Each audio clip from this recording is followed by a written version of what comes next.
Before we begin, please support the channel by subscribing, liking, and sharing this video.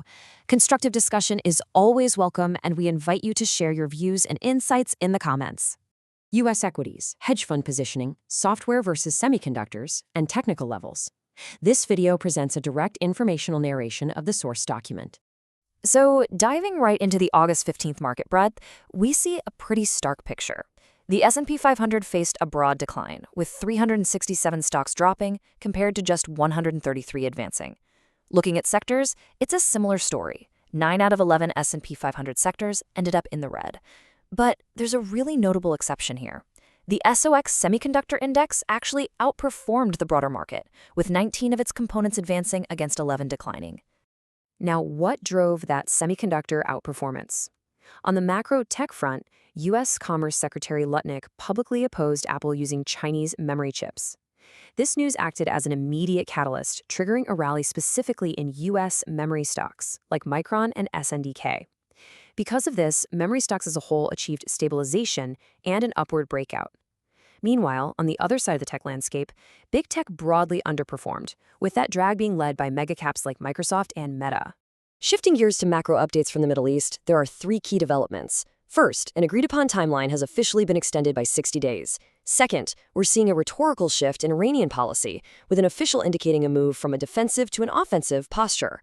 And third, there are conflicting diplomatic claims right now. Former President Trump claimed there's a secret channel with the IRCG, which the IRCG has explicitly denied.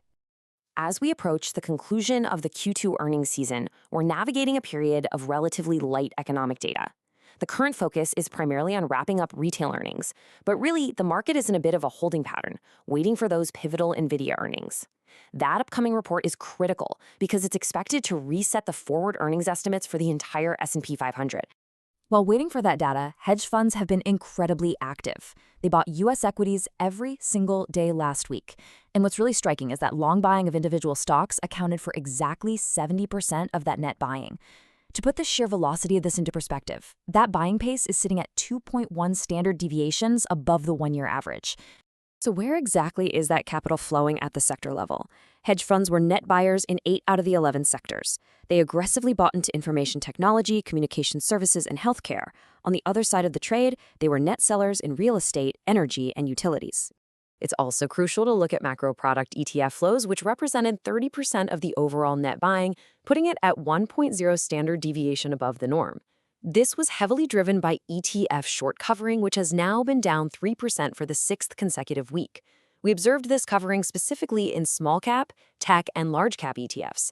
However, this was slightly offset by investors adding to short positions in real estate, utilities, and energy ETFs.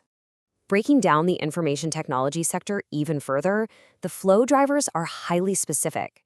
The net buying in software is primarily driven by short covering, but the net buying in communication equipment and semiconductors, that's being driven by genuine long buying. Conversely, the subsectors that were net sold included electronic equipment, mainly driven by pair trading, and IT services, which was driven by long unwinding. We noted earlier that real estate saw net selling overall, but there is an interesting divergence within the subsectors. The top sold REITs were specialized, retail, and industrial REITs. But despite the broader sector sell-off, capital actually flowed into healthcare and diversified REITs, making them the top bought subsectors.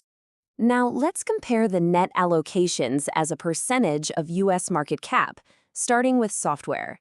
Software allocation hit a year-to-date low of 1.3%. It has since bounced back to its current level of 4.5%.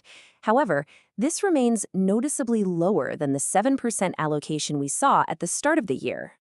Contrast that with semiconductors. They started the year at a 6.8% allocation. Today, they sit at a very overweight 10.4%. While this is slightly down from the year-to-date high of 14.1%, it clearly shows that the substantial weight of hedge fund allocation remains heavily tilted towards semiconductors over software. Moving into technical levels, let's look at Microsoft. The stock has retraced to the 469 to 487 level. This move has mechanically completed the repair of its daily RSI overbought conditions and bearish divergence. Now that the repair phase is done, the stock requires time for price consolidation and volume exchange. For Meta, the stock failed to break through its 632 resistance level, which forced a return right back to its August 3rd breakout origin point. From a technical perspective, the monthly chart remains favorable, but the daily chart is showing definitive short-term weakness. Fundamentally, this aligns with the reality that the company requires approximately 6 months to work through its CapEx and AI monetization adjustments. If we compare Amazon's technical status against the IGV's software ETF, there's a stark contrast. Amazon is holding the 260 level quite well on what is essentially a low-volume normal retracement. The IGV software ETF, on the other hand, saw its short-term breakout fail, stalling out precisely at the 107 mark. As for the SOX SMI Semiconductor Index, it's maintaining a neutral position at 559. It's important to note that despite the stabilization we discussed in memory components, the broader index still faces significant technical resistance at the 580 level. Finally, mapping out the breakdown levels for the QQQ. The 705 to 724 price range is defined as an aggressive entry zone for index longs. However, a drop below 705 indicates short-term weakness, where VIX expansion would be expected, and a breakdown below 693 would signal true bearish trend confirmation.